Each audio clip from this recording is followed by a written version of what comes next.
Good morning once again. Now, today I want to once again begin with the question, but I want to ask you something a little unusual. Just think of someone who shaped you, not a celebrity, not a historical figure, someone real, someone from your actual life. Now, that person can be a teacher, a neighbor, a parent, some aunt, a friend, anybody, someone who, when you think about them, something quiet and warm moves in your chest. Just think, got them? And now think, what is it that you actually remember about them?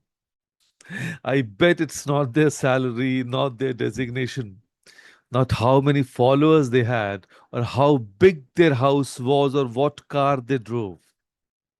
And I bet you remember a moment, a sentence they said when you needed it, and it just got stuck in the memory.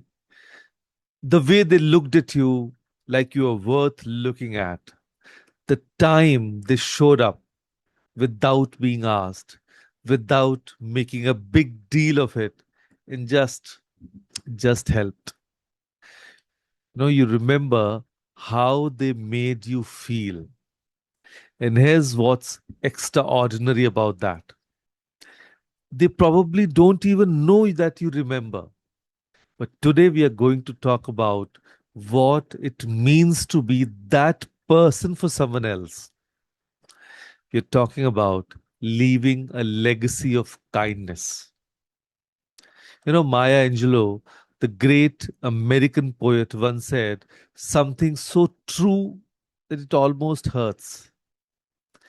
People will forget what you said, people will forget what you did, but people will never forget how you made them feel.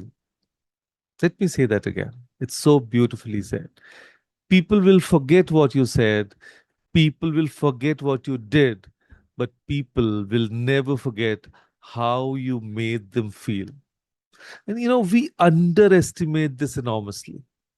We think legacy is about the big things, the grand gestures, the speeches at retirement, the plaques on walls, the achievements that get mentioned in eulogies.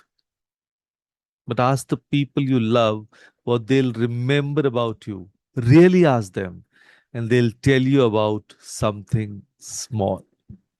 They'll tell you about the night you sat with them when they were crying, even though you had work the next morning. They'll remember that you always remember their birthday, not with a WhatsApp forward, but with a call. They'll remember that you never made them feel small, even when you could have. See, let me tell you about Nalani. She was a homemaker in Jaipur. She passed away 3 years ago. At a prayer meeting, neighbor after neighbor, relative after relative stood up to speak. Nobody mentioned her cooking, though it was legendary. Nobody mentioned her beautiful home. Person after person said some version of the same thing. She made me feel welcome every time I walked through her door, like I was expected, like she was glad I came. And that was her legacy. Not what she accomplished, but how she made people feel when they were near her. And that is available to every single one of us right now, today. And here's the thing about kindness that nobody puts in a business book, it compounds silently, at scale, in ways you'll never fully know. So when you're kind to someone, genuinely, unexpectedly kind, something happens in them. A little something shifts. And there's a very real chance that they carry that forward to someone else, who carries it forward to someone else. An invisible, trackable, algorithm defying chain reaction. So you'll never see the data on this. There's no dashboard, no notification, no ROI report. But yes, it happens. And now meet Rahul. He's 39, works in HR at a mid sized company in Hyderabad. A few years ago, a young intern joined his team, nervous from a small town, visibly out of place. On a second day, Rahul stopped by her desk, not for work, but just to say, "How are you finding it here? Do you need anything?" 2 minutes. That's it. That intern is now a manager at another firm. She told this story at her own team's orientation last year. She said, "I decided to, the day someone made me feel seen, I would always try to make my team feel seen." See, Rahul has no idea his 2 minute conversation is now a management philosophy in another company. And that is invisible impact. That is an empire built in 2 minutes with zero budget and complete sincerity. So, kindness is the only legacy that outlives everything. Titles expire, buildings crumble, bank balances are redistributed. But the feeling you planted in someone's chest, that they were valued, seen, worthy of kindness, that lives on in them, in who they become, in who they raise. So we have a very dramatic idea of legacy. We think it's built in the final chapter, in the last years, in the grand summary of a well lived life. Like legacy is something you construct at the end looking back. But no, legacy isn't built at the end. It is built right now in this conversation, in how you speak to the person who gets your order wrong at a restaurant, in how you respond to your child when you're exhausted and they ask one more question, in the WhatsApp reply you send or don't send when a friend is struggling, in the extra 5 minutes you give to someone who just needs to be heard. Small acts, repeated over a lifetime, that's all legacy ever was. And here's the quietly liberating part of that: you don't need a platform. You don't need resources. You don't need permission. You don't need to wait until you have figured everything out.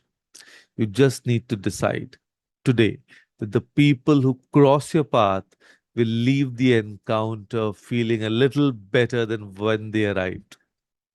That decision, made daily, is a legacy in the making. So today's exercise is the simplest one we have had. So before this day ends, not someday, not when you have more time or more energy or more of anything, do one unexpected act of kindness. Not planned, not for applause, not for a story you'll tell later, just unexpected. Maybe it's stopping to really listen to someone who usually gets half your attention. Maybe it's saying thank you to the person at the toll booth or the guard at your building who is invisible to most people who pass them. Maybe it's sending a voice note to a friend you've been meaning to check on. Maybe it's letting someone merge in traffic without the dramatic sigh. Maybe it's something even smaller than that. The size doesn't matter, the sincerity does. So do it without announcement. Do it and move on. And that's the whole exercise. So I want to close with something I've been thinking about a lot lately. We spend so much time asking ourselves, what will I be remembered for? But the more important question might be, how will people feel having known me? Not what you achieved, not what you built, not the titles or the milestones or the highlight reel. Just how did it feel to be near you? Were you the person who made the room warmer? Or who made the difficult day lighter? Who saw people, really saw them, and let them know it? And that is a legacy anyone can leave right now with exactly what they have. So here's your call to action. Three things. One, do one unexpected act of kindness today. Small, sincere, unannounced. Two, notice the person in your life who's usually fine. Check on them anyway. And number three, ask yourself tonight, did anyone feel a little better today because they crossed my path? Because it's the most beautiful truth about kindness. It costs you almost nothing. And to the person receiving it, it can mean absolutely everything. So be that person. So, with that thought, thank you. Thank you, everyone, for joining us today. Thank you.